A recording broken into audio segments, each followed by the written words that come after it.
Hey, Lou here. So you've been and made flower jewellery at the studio and you've now got your pieces back in the post. Here's a little video of what you need to do next. So you'll also have your resin, which has been sent back with your beautiful pendants. What you're going to want to do is stand part A in a recently boiled pot of water from the kettle just for 10 minutes. This improves the viscosity of the resin to help eliminate some of those pesky air bubbles.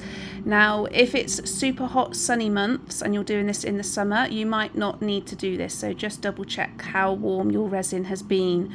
If it's the winter months, you'll definitely want to do this. 10 minutes is fine. Keep the lid on the bottle so no water gets into the bottle. So when you've done that, you're going to mix up your resin for 3 minutes. Now my resin has been mixed 15 minutes ago and it's super thick like this.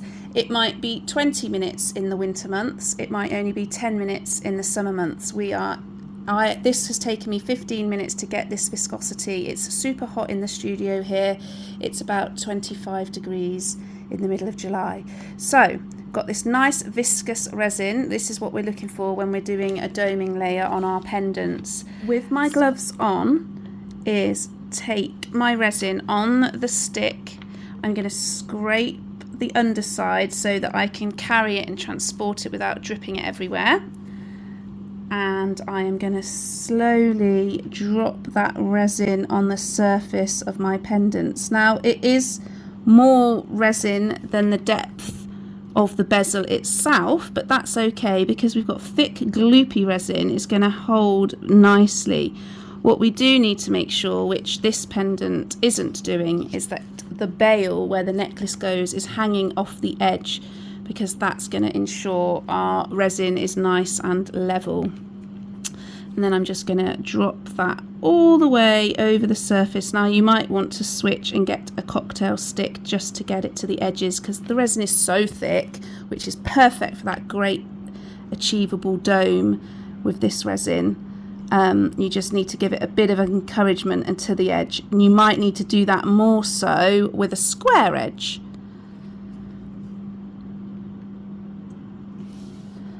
Perfect. Now I've gone a little bit over on this one, so I'm just going to lift and take some of that resin off.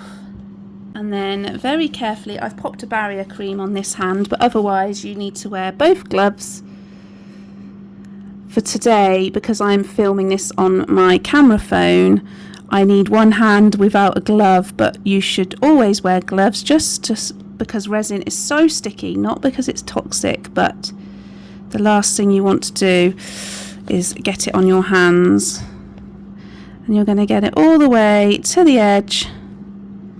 And then what you're going to do, which is the best bit of course, is pop the bubbles like we did on the workshop. Swift flame movement like so. That way those bubbles will pop beautifully. We're going to move on to our open backed jewellery now, and I've left them on the tape. I would leave them on the tape for as long as possible, and you're simply going to fill up again.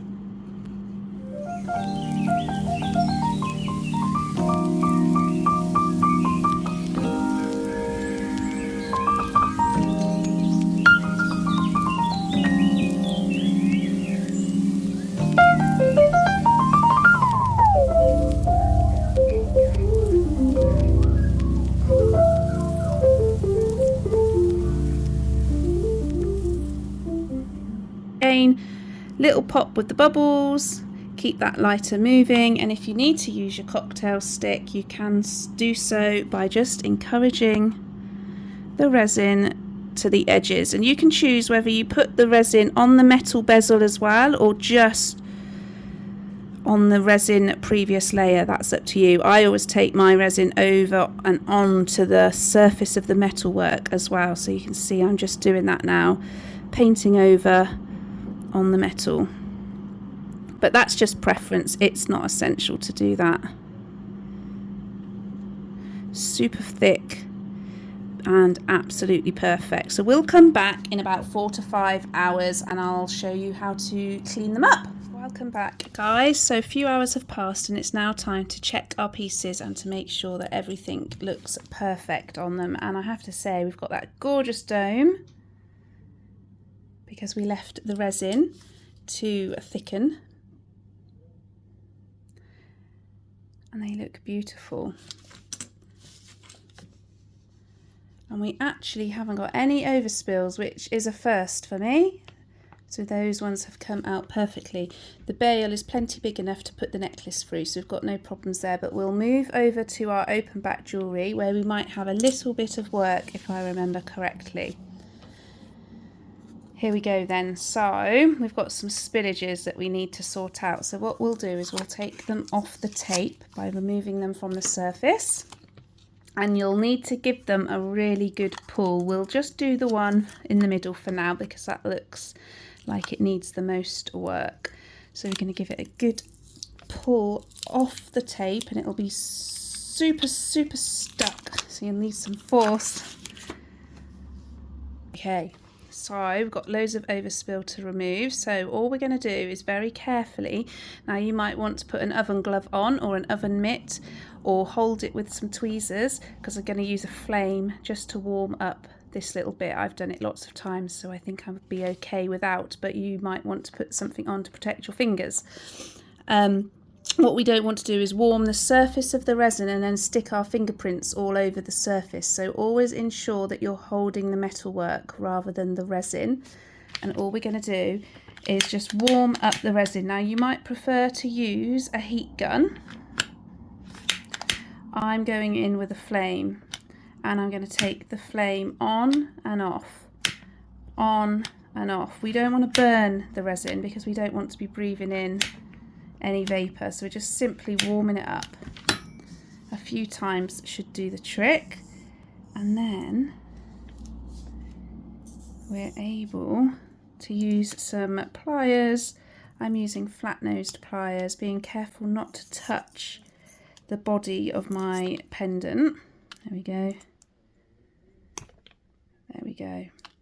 Now we will have to check the bail because I'm pretty sure there's resin in the hole, the most important bit. So very quickly.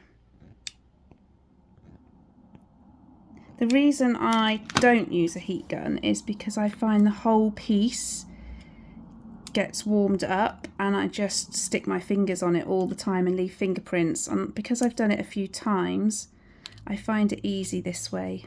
But you can get the mitts to hold to protect your fingers. Just don't burn your resin. So that looks absolutely perfect. Look at that dome. And now we need to do the trickiest part, the bail. So I'm just going to warm up the bail very carefully, watching my fingers. So you can just poke out with any tool that you can find. This is a polymer clay chisel. And then we've got that nice crisp finish. Beautiful. And then what I'm going to show you is if you've got a little sanding block, if you've got any edges that need to be abraded off, you can do so. Don't scratch your metalwork. I'm actually okay, I don't need to use the sanding block, but you've got it just in case.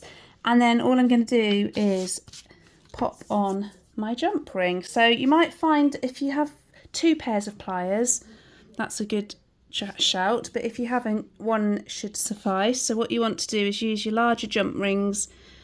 We open a jump ring as if we're opening a gate. We push and pull forward, push and pull forward. We don't pull left to right because we'll lose the circular shape, so we always think of it like opening and closing a gate. We've got our jump ring on, and then that means that we can come on in. I'm using a satellite necklace. I want to say because that's what I wanted to use, but actually it was all I could find. If you have got a smaller than ideal jump ring in your necklace, you can open up the necklace jump ring and slide the necklace on that way. There we go. So there is our first pendant. Beautiful job.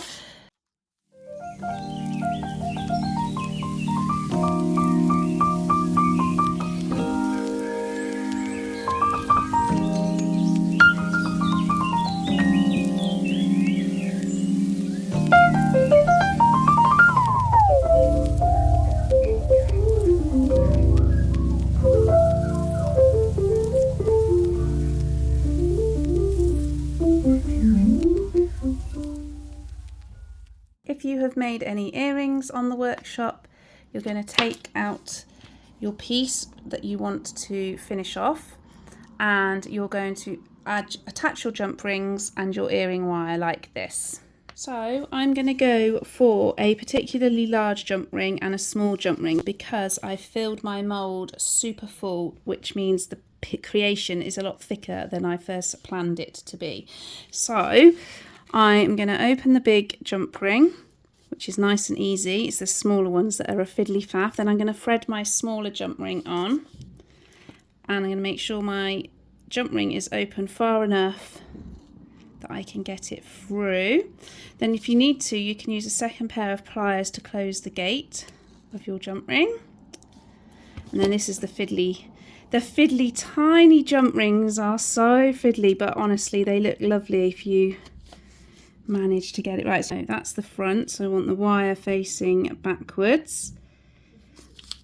And it might be that you put it on and then you think, oh, I've done it wrong, and you'd go again. That's absolutely fine. There we go.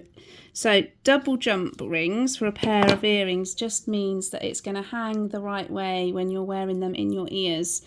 If you just had one ring, it would hang sideways, so we always double jump. A big one and a small one, and that looks lovely. And when they're in the ear, they're going to hang correctly. We'll just do the last one. If you have been to a Create and Bloom workshop and you're finishing off your flower jewellery makes with this video, I just want to say thank you so much for coming to see me and booking with one of my workshops. Honestly, it means the absolute world and I am forever grateful. Be sure to let me see your finished pieces because I never actually get to see them once they're finished, top coated and domed. So be sure to give me a tag on the socials. And be sure to leave me a Google review if ever you get a chance or when you're next on the internet. That would be absolutely amazing. And if you're just here because you're tuning in and you want to watch this video, I also want to say thank you to you guys too, because everybody's showing up to support little old me and my creative business. It absolutely means the world. And I am super grateful. So thank you so much as always. But here we go. Here is the beautiful finished pair of earrings. How absolutely beautiful. Almost midnight. Actually, sorry, it was midnight abyss and abalone chippings, and they look beautiful. Just in time for the school run, so I'm going to put them in. I'm keeping those. And our beautiful backed jewellery.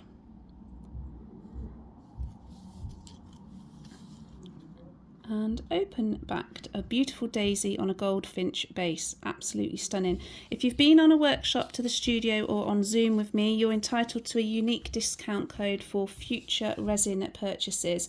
If I haven't given it you, send me a message and say, oi Lou, sort it out, I need my resin discount code, and you'll get a unique special offer just for you. Thanks guys, see you again.